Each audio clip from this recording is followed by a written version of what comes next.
দীর্ঘমেয়াদী কিছু জটিলতা বা প্রভাব থাকে এই পলিসিস্টিক ওভারিয়ান সিনড্রোমের রোগীদের পরবর্তীতে বা ভবিষ্যতে তাদের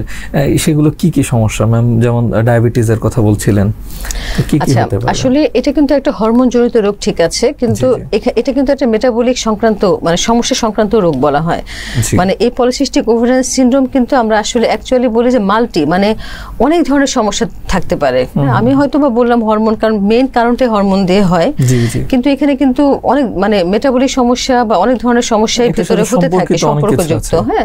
এবং তার মধ্যে একটা হচ্ছে যে অ্যাবনরমাল মানে অস্বাভাবিক মেটাবলিজম যেটা আমরা বলি যে যেখানে হচ্ছে যে হয়তো লিপিড যেটা শরীরে থাকে যে লিপিডের পরিমাণ বেড়ে যাচ্ছে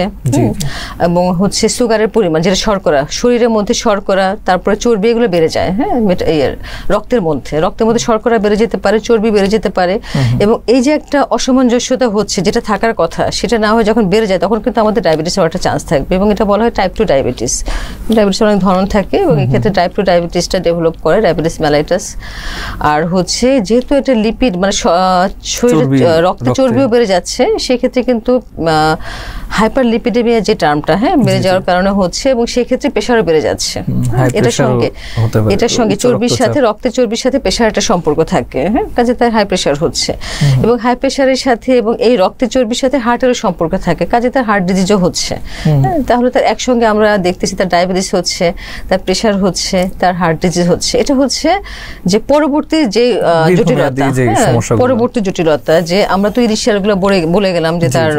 লক্ষণগুলো হলো তার বাচ্চা হতে সমস্যা হতে পারে তার বাচ্চাও হয়তো হলো কিন্তু পরবর্তীতে তার এই জটিলতাগুলো থেকে যেতে পারে বা তৈরি হতে পারে এবং আরেকটা যেটা ইম্পর্টেন্ট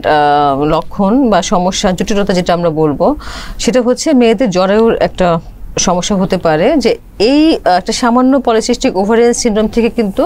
জ্বরের ক্যান্সারও হতে পারে